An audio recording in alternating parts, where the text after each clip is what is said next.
In 2001, Jim Collins published Good to Great. One of the companies held up as a model was Circuit City. For 15 years, Circuit City had beaten the market. It had grown from a regional electronics chain into the second largest consumer electronics retailer in America. It had a reputation for disciplined management, strong store economics, and a sales culture that could explain complicated products to normal customers. 8 years later, Circuit City was gone. Not smaller, not merged, not restructured. Gone. In January of 2009, the company announced it would liquidate its remaining 567 U.S. stores. About 35,000 employees were losing their jobs. A company with more than $11 billion in annual sales had gone from business school example to bankruptcy court.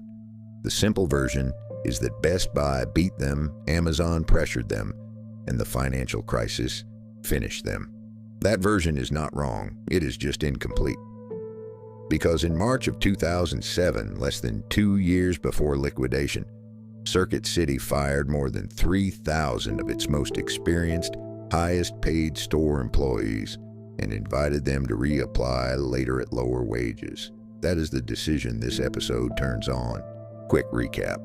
Every company is shaped by 4 forces: market, the conditions they operate in; money, how they're funded and what that costs them; management, the decisions made at the top; moment, the timing and events they didn't choose. All 4 are always present. Only one is decisive. Circuit City is a management case.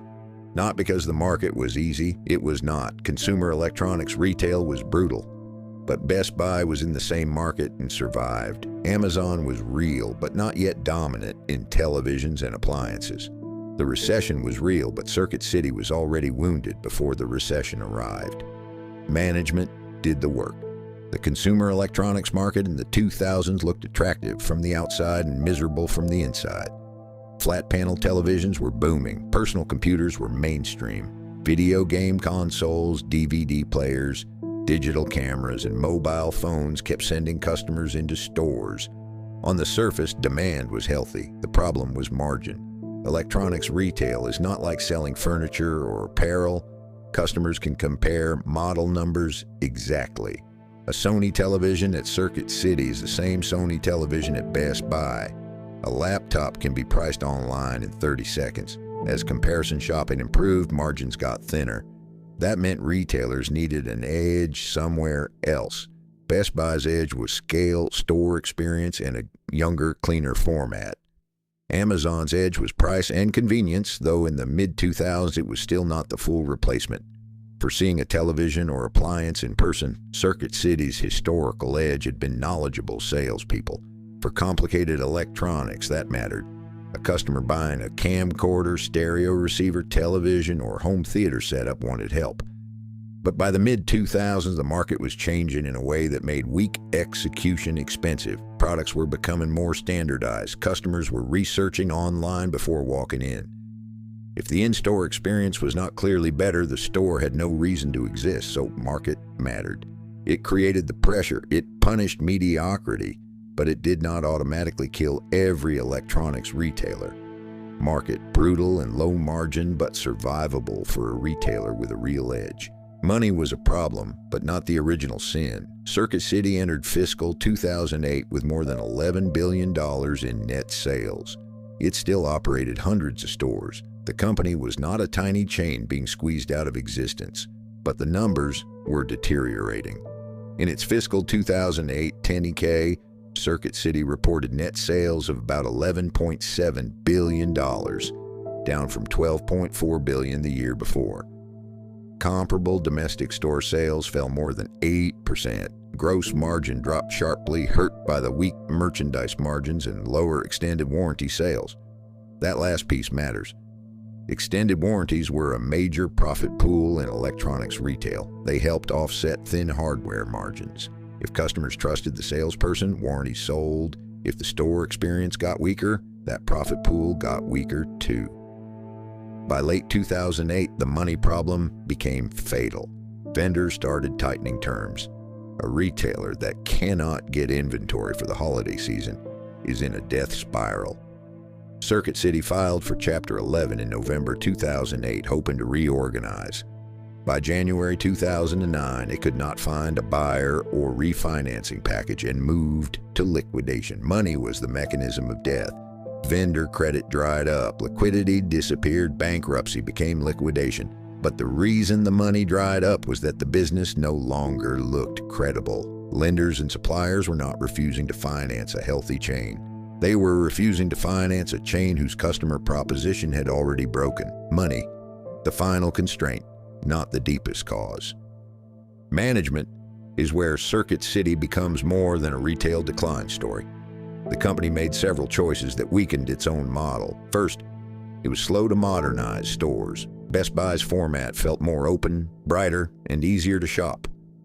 Circuit City stores often felt older, more transactional, and less inviting. In a category where customers increasingly wanted to browse and compare, that mattered.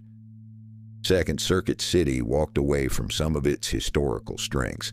The company had built a reputation around skilled sales help, but over time the store labor model became a cost target rather than a strategic asset. Then came March 2007. Circuit City announced that it would lay off about 3,400 store employees who were being paid above what the company considered market rates. These were not random positions. They were among the more experienced, higher-paid people on the sales floor. The company said the workers could apply for jobs again after a waiting period, but at lower pay. In spreadsheet terms, the decision reduced labor cost. In customer terms, it removed the people who knew what they were doing. That is the kind of decision that looks rational if you define a store employee as a cost line. It looks irrational if you define that employee as the only reason a customer buys from your store instead of a competitor or a website. The third mistake was strategic drift. Circuit City spent years trying to catch Best Buy's format without fully becoming Best Buy. While defending an older model, it was simultaneously hollowing out. The company also spun off CarMax in 2002, which in hindsight removed one of the best businesses it had created. CarMax survived and thrived. Circuit City did not. Could the company have survived with better management? Yes, not guaranteed, but yes. A cleaner store base, a protected service culture, stronger inventory discipline, and a sharper online strategy would have given it a chance. Instead, by the time the 2008 crisis hit, Circuit City had no margin of safety left. Management, decisive. The moment forces the 2008 financial crisis. Circuit City filed for Chapter 11 on November 10, 2008. That timing was brutal. Credit markets were frozen, consumers were cutting discretionary spending. Electronics were exactly the kind of purchase households could delay. Suppliers were nervous. Private equity buyers were not eager to rescue a struggling retailer with hundreds of leases. In a different year, Circuit City might have found financing. It might have sold pieces. It might have closed stores and limped through. But 2008 was not a normal year. The crisis compressed the timeline. It turned a turnaround problem into a liquidation problem. Once holiday inventory became uncertain and vendor confidence broke, the company had weeks, not years.